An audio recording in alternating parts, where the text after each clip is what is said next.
Hey, this is Nick with Ultimate Motorcycling, and today I'm going to be narrating a little street ride out in some of our favorite canyons aboard the 2017 Aprilia Tuono Factory. For those of you that aren't aware of this bike, this is the top spec upright sport machine in the Aprilia lineup, powered by a 1077 V4 power plant. This bike has received many accolades over the years, and a lot of praise throughout the industry for its performance leaning capabilities. It's based directly on the RSV4, and a lot of that racing pedigree shows through in the Tuono. But this year is a year of refinement and refreshment for the Tuono. It's based on the 15-16 model year Tuono, so if you were to look at that, aesthetically there aren't a lot of changes. In fact, they look pretty much identical. Now, there have been some critical changes in terms of suspension, braking, electronics, and the engine itself. So while this isn't a full redesign or anything like that, we are getting a completely refreshed Tuono. So first things first, what do they do to the engine? Aprilia updated the engine in two ways. One, they gave it a brand new ECU, which increased the rev ceiling by 500 RPMs, and it's allowed them to eke out a little bit more horsepower and torque out of the bike. So if I'm remembering my numbers correctly, they're claiming 173 horsepower and 89 foot-pounds of torque, which is a little bit above last year's Tuono. But because of that new ECU, they've been able to revamp the electronics, and they did that by moving around the sensor positions, and I assume some of the algorithms and stuff like that as well. But I know for a fact they did the sensor positions. So what that has done is allowed them to make an already strong electronics package even better. I find that this year the electronics are a little bit more gradual, which is pretty impressive if you think about it. You know, each step of ABS or TC can be felt. So we're in traction control 3, and the tires that are on this bike are pretty cooked. We just came off a track day, so while there's definitely a decent amount of street life left in them, we're gonna leave it at 3, which is a good traction control level for, you know, average spirited street riding. And on the track you can actually conserve the tire a little bit too, which is cool. We also have an ABS 1. That's the least restrictive of the 3 levels, so you know, obviously you have to put a little bit more care. But this bike also has rear wheel lift mitigation as well, so you can get on these brakes pretty aggressively. You know, in conjunction with that, it also has Aprilia launch control. They've also installed a pit limiter, which, although you don't really need, it's pretty fun to play around with at track days. But it's just one of those things where that's another sign of true racing pedigree really showing through in the Tuono. And also with the electronics, also we're seeing the full color TFT display, which I think is a huge improvement over previous generations of the Tuono. The 16 model year Tuono, which was actually the first Tuono I ever rode, has a pretty simplistic dash, and while that's not really an issue, the interface is by far one of the least intuitive interfaces on the market, which detracted from the bike a little bit. You know, it's such a strong package in terms of performance and handling and braking and everything else, and then you have a dash that doesn't really meet those expectations. It's a little bit odd. So they've given a full color TFT, which really helps out, and it allows you to change pretty much every parameter on the fly. So traction control is still controlled with the paddle shifters or paddle adjusters on your left hand side controls, which are great. There's no issue with that at all. Now you can control the ABS, wheelie control, and launch control with a little joystick style, sorry, little control on the left hand side. And interestingly enough, that's also where your cruise control is, which can be programmed for either cruise control or the pit limiter. And the cruise control works great. We're not going to be using that today because, well, it'd be a little bit difficult to do in here.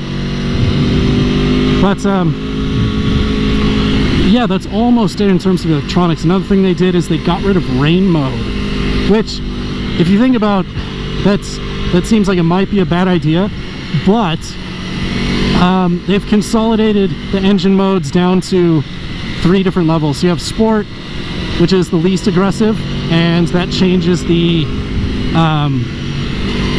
throttle application. So it's basically, it's not that it has throttle lag, it's just that there's a little bit more slack in the input. And that's great for street riding, as well as dealing with traffic. Then there's Track mode, obviously a little bit more aggressive. And then there's Race mode, which is a 1-to-1 ratio. Basically, if you feel like just hucking it at some track days, or you want to race this thing and do some club racing, well, have fun, man. With each level of engine mapping, you know, whether you're in Sport or track or race, that actually changes the engine braking as well. Race is the most aggressive, so you'll have the most feedback when you're decelerating. Some people dislike that, and Aprilia is taking care of you guys there because you can adjust that, so no issues. Another thing about this bike that's actually really great on the street is the fact that the gears are pretty long. If you notice, through this whole twisty section, I've been in second gear. Granted, not like really cooking with the pace, but I'm doing my own happy little pace, and it's just fine. So, cool addition though is with the new ECU, they've not only added a, well, not only, sorry, they've added an auto blip system. So that's clutchless downshifting now. Thanks, my man. So you have clutchless up and downshifting, and it's really smooth. That's something that Aprilia, I think, has improved on probably by the greatest degree for the 17 model year Tuono. The 16, while it did have a pretty great quick shifting unit, at lower RPMs, it could get a little bit luggy, and it just sort of upset the chassis a tiny bit, in my opinion. So this year, we're not seeing any of that. Whether you're leaned over in a corner or not, you can just click the quick shifter, and it just goes straight into gear. It's really smooth. And I think that really has to do with the fact that with the DLC coatings to the 17-year model V4,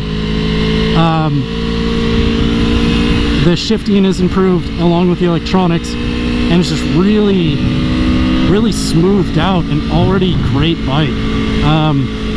Not to say that the 16 was rough around the edges, it's really not, but this thing is a cut above in pretty much every way.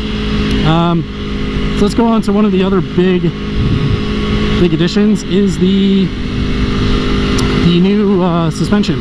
So they've gone from the mid-level Öhlins to the full factory spec kit. So we're seeing a NIX fork up front and the STX shock in the rear.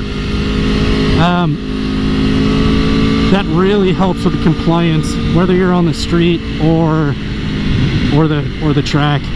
You know, the damping rates are absolutely superb. You have a lot of adjustability. For my weight, I think the spring rates are really good too. The only thing owners might have to do is just get the suspension set up for themselves, their riding style, weight, you know, etc., etc. But in terms of replacing componentry, there's no need to do anything like that. So you're set from day one, in my opinion. Of course, if you are over the limit for the spring rates, then that's something you're going to have to replace. But you know, your suspension guy will be able to work with you on that one. And another big update is the braking components. So they've gone to a 330 millimeter rotor versus a 320, and they've also ditched the M432 caliper and moved to the top spec M50. The M50 is just, in terms of consumer products, there's really nothing better. Beyond that, you're going to be going into sort of unobtainium with race spec level stuff, and pretty much no one can afford that type of thing, especially for a street bike. So you get massive feel at the lever. I mean, it's just total compliance. And with the lean angle sensing ABS and traction control, you can really trail brake deep into corners. So that's not something you really need on the street. It's great to have in an emergency, but on the track, that's really where you're going to feel it. So both Ron Liebeck and myself have ridden the 17 Tuono on track, and we pretty much have come to the same conclusion that it's one of the most competitive upright bikes in the market in terms of electronics, power, performance, handling, everything. If you're a sport rider and you have a mind where you want a bike that's aggressive for the canyons, you also want to do some track days, the Tuono is going to have you covered pretty easily.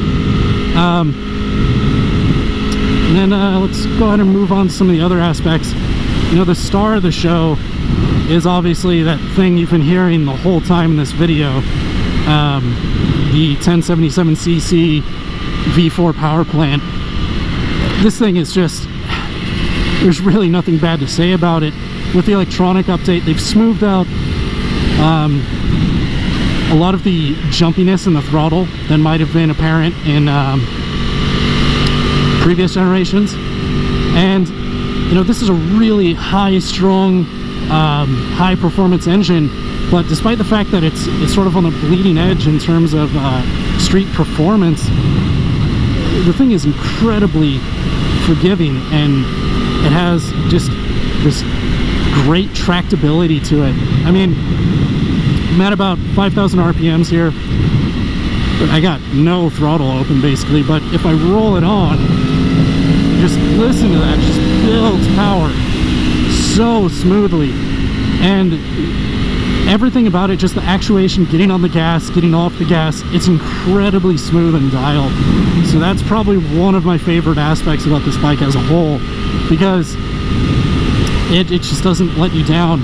So, you know, whether you're on the street or the track, you know, you're not going to be let down by it at all. I'd be hard pressed to say that someone is really going to find the ends of the Tuono on the street. You'd have to be riding really aggressively, and you'd have to be a pretty skilled rider to do so. And the same goes for the track. You know, this thing, it comes equipped with Pirelli Super Corsa, I think, yeah, they're SPs, so the street compound. And I use street compound lightly. It's a very, very sticky compound. It's great for the street, way more than you'd ever need for the street. And on track, you know, depending on your skill level, I would say if you're a novice skill level track rider or B level, you're going to be able to get at least 2 track days out of it on a big bike like this, out of a rear tire. If you're an A pace guy, again, it's subjective, but you know, 1 or 2 track days plus some street miles. So they're just phenomenal tires, and you have the huge profile on the rear, 200 rear, and it gives you a lot of room to work with. So that's something that pretty much anyone can appreciate. You know, going back to this bike's handling, we have it set up in the recommended track settings at the moment. I'm kind of lugging it through the corners here, which I actually prefer, because it does make the suspension a bit more taut. And make no mistake, you know, this bike is very aggressive. So right out of the box, it's a very race inspired setup. But I would also make that statement with a caveat that from the showroom floor, the Tuono is set up pretty conservatively.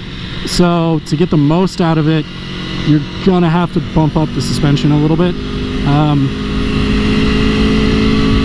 And that's exactly what we did. So you know, again, if you're in the market for a bike like this, chances are you know what you want out of suspension, and the fact that this is fully adjustable, you know, you're either going to work with someone to get the bike right, or you're going to do it yourself. So you already know what you're getting into, and that's always a good thing. But yeah, it just handles so well. It does take a little bit of direction, not a lot. You know, you don't have to muscle the bike around, but you really need to understand the mechanics of you know, trail braking, body positioning, throttle control, counter steering to get this bike around. And at this pace on the street, it's pretty effortless. I'm not doing much at all, really. I'm not even really using the brakes, you know, to trail brake. I'm just kind of sort of giving a little bit of input here and there, and it's just tipping in beautifully, holds its line perfectly. It is the same chassis as the 15-16 model year, so it's the same frame and swing arm setup.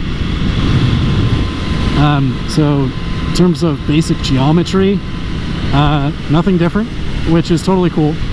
The Tuono's deficiencies were never in chassis design. You know, that said, we can also talk about ergonomics now. It is the upright, very, very close, I would say, first cousin of the RS V4. And despite the fact that this bike has massive amounts of race pedigree injected into it, it's so comfortable. I'm 5'10", 32-inch inseam, pretty generic dimensions overall, and I don't feel cramped. It is a more, I guess I describe it as an Italian ethos to seating position, where you sit atop the bike rather than in the chassis, versus say the BMW S1000RR or the Suzuki GSXR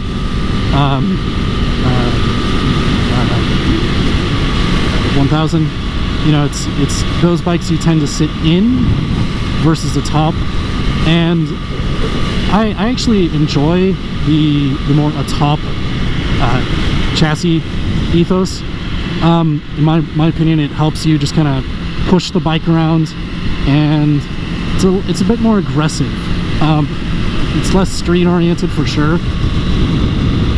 But that said, I have ridden this bike from Ventura County, California, all the way up to Monterey, California, and I didn't take the fun way. I took the freeway. So normally you'd think, wow, that's a terrible idea, and I'd agree with you. But I wasn't worse for wear at the end of the ride. In fact, the Tuono, just munching down the highway miles, I mean, let's be honest, the bike was probably, if it could express emotions to me, it would probably be pretty bored. But it was totally fine. The only thing that you're really going to notice on a bike like this is because of the 1077cc engine, it does produce a decent amount of heat,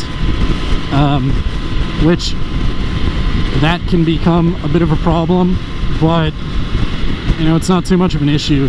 And to be quite honest, this is a big V4, massive performance chops. If you didn't expect some sort of heat, I really don't know what to tell you. That's sort of inherent to the class itself. You know, we can also talk about a couple other little quirks in the bike. You know, there's really nothing negative about it. 17 model year update. While it's not this complete re-envisioning of the Tuono, they've taken a lot of steps to make it more streetable and more applicable for the track, which that statement, it could be a bit confusing, because if you're thinking a bike is now suddenly better on both the street at lower paces and it's better at high speed, well, usually you sacrifice comfort for performance. In this case, because they've done a bit of massaging to basically every system on the bike, it's just made it better all around. So whether you're pushing it really hard, and that's, truth be told, that's where this bike thrives, is kind of in the extreme. But when you're just riding around or riding to the office or just out for a quick little putt in the canyons like we're doing today, it's totally great. So I do think this is one of the strongest upright bikes on the market, not just because its performance capabilities, but because it can do a bit of everything. Granted, touring is a bit of a stretch, but if we had, you know, a 5, 6, 7 hour day in the saddle, hitting the canyons and, you know, exploring, you know, your favorite roads, I'd be perfectly comfortable doing that. So this is definitely something to consider. I would say you have to be a little bit more experienced, more of a sport-minded rider as a whole, to get the most out of this bike, and that's one of the coolest aspects of the Tuono. Just the Tuono platform in general, not necessarily the factory with the top-tier kit bolted onto it. The more you push it, the more you get back. So if you're at the track and you're really trying to, you know, work on your lap times, or you know, you just want to lead or cheat past the kid on the R6, well, you're gonna have a lot of fun doing that. But this bike is just so impressively strong in so many different ways that it really is, it's tough to say the leader of the class, but it's definitely in top positions, you know, only contested by stuff like the KTM Subaru car. So again, we really encourage you guys to get out there and try these bikes out for yourselves and let us know what you think. You know, make sure you find a dealer that allows you to do a test ride and try out this new Tuono, because it's truly confidence inspiring in so many different ways, and it really encapsulates what a performance bike should be. So it has all of that racing pedigree, but it doesn't have the super bike, you know, overly demanding riding position, and you can do a lot more with it, so you get a little bit more bang for your buck. You know, that said, if you guys have any questions, go ahead and drop them down below and we'll get you some answers. You know, thanks for watching this casual little street ride aboard the 2017 Aprilia Tuono Factory, and as always, be safe out there, guys. Take care.